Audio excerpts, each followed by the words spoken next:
Hi, I'm Emily Yee. I'm a licensed clinical social worker, and I'm doing a little series about relationships. I specialize in working with gifted, intense teenagers and young adults or adults because often the family that comes with the intense kid is also intense.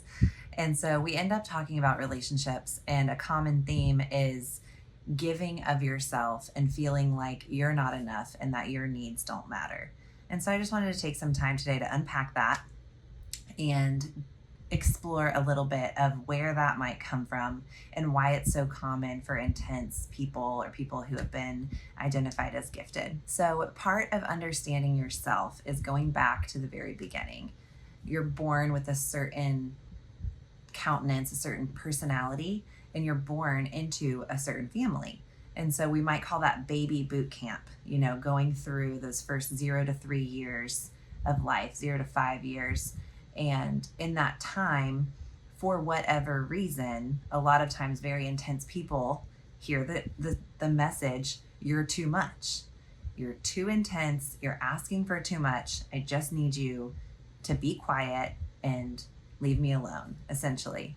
And so, for no bad reason, it's not because your parents didn't love you or because your caregivers, abused you, but just this message is conveyed to very intense people, especially when they're very young and they don't look like everyone else who's very young and their needs are very high, probably higher and more than what just one individual or even two parents can handle. These kids really need a strong village around them.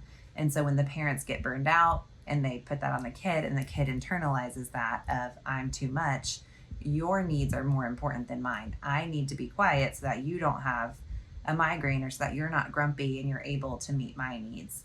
And so internalizing that message from an early age is kind of where we start to explore in therapy. Is there any memories of being told that you're too much? Maybe explicitly, or maybe just feeling like that's what was being said. So maybe you're one of the lucky ones and you were raised in a home where they understood what your intensity was all about, or they did not make a big to do about it. They just were like, well, this is who you are and these are your needs and we're going to meet your needs.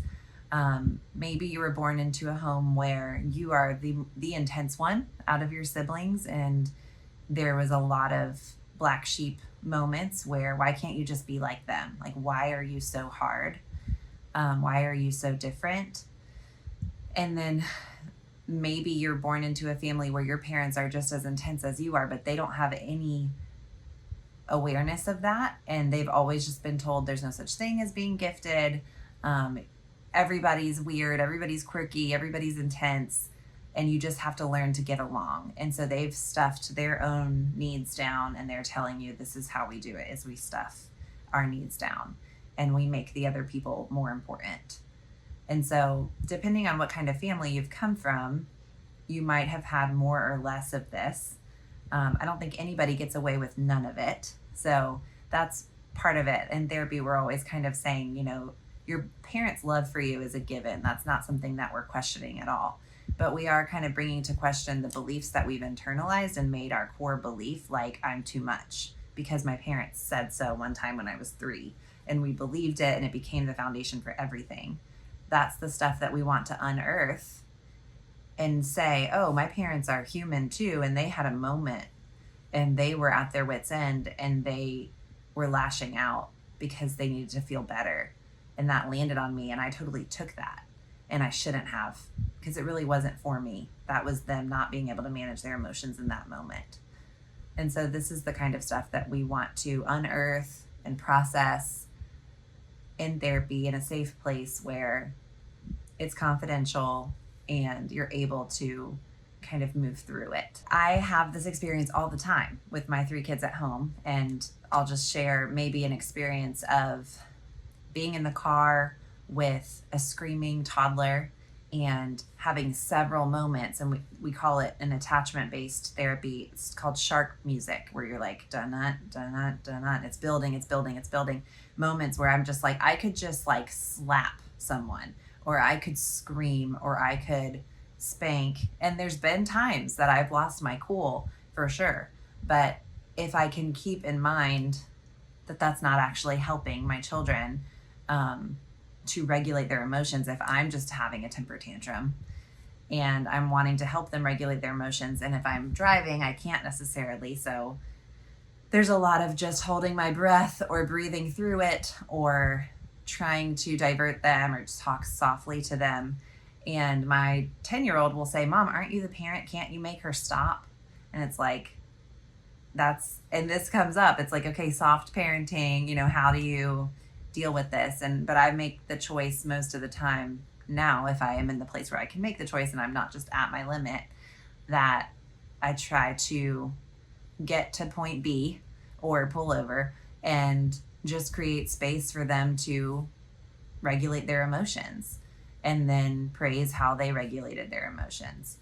And if I make that mistake and I go the route of stop screaming, that's enough. You're screaming over beads and you've been screaming for an hour and now you have to go to your room and be alone. And then close the child in their room and they scream for another hour. And they go in there under this pretense of like, you're too much for me. You need to bottle it up so that you can be around me. And then over time, if I'm like, you're going to go back to your room because you're screaming, then they're like, oh yeah, I need to like not allow myself to be upset about the beads so that I don't have to be excluded from the family. My phone keeps moving. So those are some examples of how it can happen just like that. And it's nothing, you are not taking your child by the shoulders and saying to them, you're too much and I can't do this, like over and over and over again, and inundating them with that. It's just these acts of being overwhelmed, and then we explode on them, and then they take that in and they believe that they're too much later on down the line, and then it shows up in relationships. And so we'll kind of talk about that now. Why does this hurt us now? It's like the thing that we got really good at, which was identifying who needs what and what level of emotion can I show, and let me just be excellent at that. We got really good at that. Becomes a problem when we get into a relationship with another adult who's looking at you as an adult and you don't ever show your needs or tell them. And so the resentment builds and builds and builds, and there's this underlying anger happening. And at the same time, if you do tell them of something and they're upset about it, you feel a lot of guilt. Like, why did I let that slip? Why am I such a, problem? I know I need to just like be small and suck it up, and move on. And people around you might say, like, that's not logical. Like, you should be able to share your problems. Like, what do you mean? You don't just tell them that you're frustrated with that. And why are you taking it so personally that upset them? Like, that's okay. They're allowed to have their feelings too.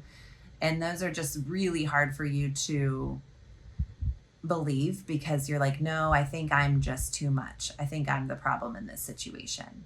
And that's hurts. And you see it happen over and over and over as a cycle, whether it's in your friendships or your relationships with your family or your spouse or your children. And it's what happens when like the answer, the thing that led to connection when you were young, becomes a problem later on in life. And so it's hard to switch gears because you never really got good at communicating your needs or expressing your emotions or tolerating disappointing someone else, because you avoided that all the time. And so now to try to switch gears and just express your needs and tolerate that they're disappointed, it's going to be like going back to second grade. You're going to struggle. But if you commit to it, you will get better over time. And you're going to feel guilty as we push through this. So we know now, I guess, just through this discussion, where that feeling might come from and then how it's hurting us now. And so let's talk a little bit about how we can face it. So the shift happens when we start to become aware of what we want and need. And we start to insist upon these small things. So if it's, if your goal is to lose 10 pounds and that's not the goal of the rest of the family, and you say, I'm going to prepare my meals and I'll also prepare other meals, but I'm going to eat these meals. And it becomes difficult, like maybe somebody's giving you a hard time about it, or for whatever reason, the time becomes difficult or somebody's giving you a hard time, that the other meals that you're preparing is like frozen chicken nuggets. It's like, well, I'm focusing on eating healthy and that's just what's going to be for this season. And it feels difficult, but that that's your priority and you're really giving your energy to holding strong to something that matters to you. That's a good way to shift into noticing your needs, noticing what it's like to just lay down and be the passive one for other people's needs and other people's conveniences, or to stand your ground and allow them to be frustrated or have their feelings, but not change what you need in that moment. Another shift you can focus on is practicing receiving without apologizing. So if somebody brings you something, or if they're like, I know you've been focusing on getting your runs in, and so, I know you probably want to go to bed and you probably don't want to watch a show. They like let you off the hook. It's like, oh, thanks for thinking of me. Not like, oh yeah, sorry that my needs are frustrating for you. Just being thankful and allowing them to give to you and not apologizing for that. Noticing the guilt potentially, but holding it and just sitting with it. It's a type of kind of exposure therapy that in the past, this guilt, this emotion would come to tell you, hey, you're probably being inconvenient right now. You're probably making somebody else frustrated and they might not show you as much affection. And we have to remember that's the little friend that came to live with you at, 3 years old, and to tell you how to stay in the lane with your family of origin. But now that you're older, it's kind of like we take that little friend and we say, thank you so much for showing me and telling me and helping me be aware along these years. But I want to try this new approach of asking for what I want, believing that the people around me love me and are willing to meet my needs, and just being appreciative and not feeling this guilt. So I'm just going to say no thank you to the guilt part right now. So if this video is sparking all of your thoughts and you're like, okay, I need to take a next step, I would suggest getting out pen and paper. There's something about writing out your thoughts that slows you down enough to really process through some of the stuff that we're talking about. And it's an externalization. You're putting it out of your body and being able to see it, organize it, make sense of it.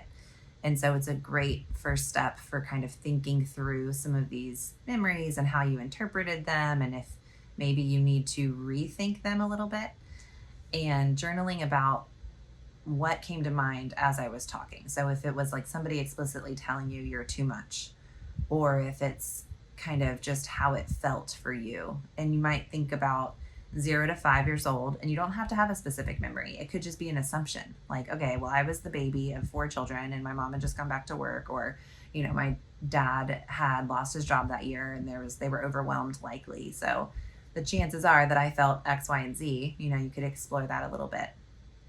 And expanding, we internalize it. We're like, I'm too much, period.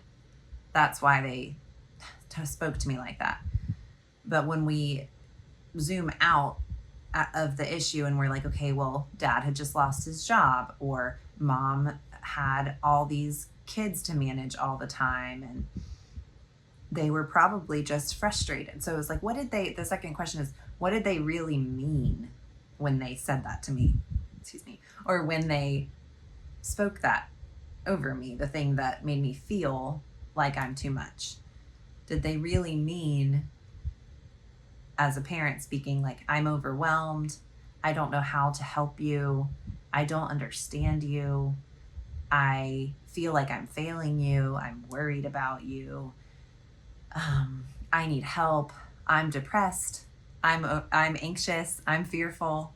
What really were they trying to communicate in their words? Now that you're an adult brain and you can see it from a different perspective and you're not just taking it at face value, what was the real truth behind the words or the feeling that you got? And it just so happened to be that you were in that moment as a child and believed it.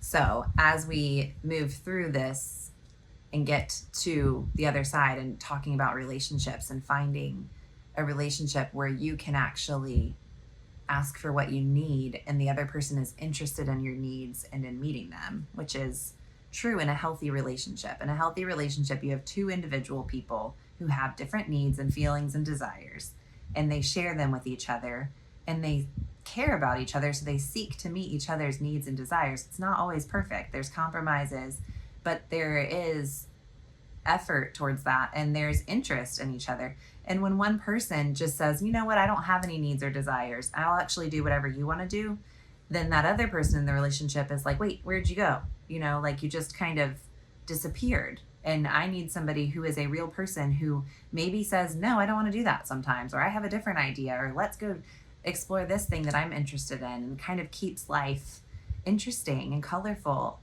And that's very necessary. And so when you have the right person, they're going to think your needs are beautiful, not burdensome.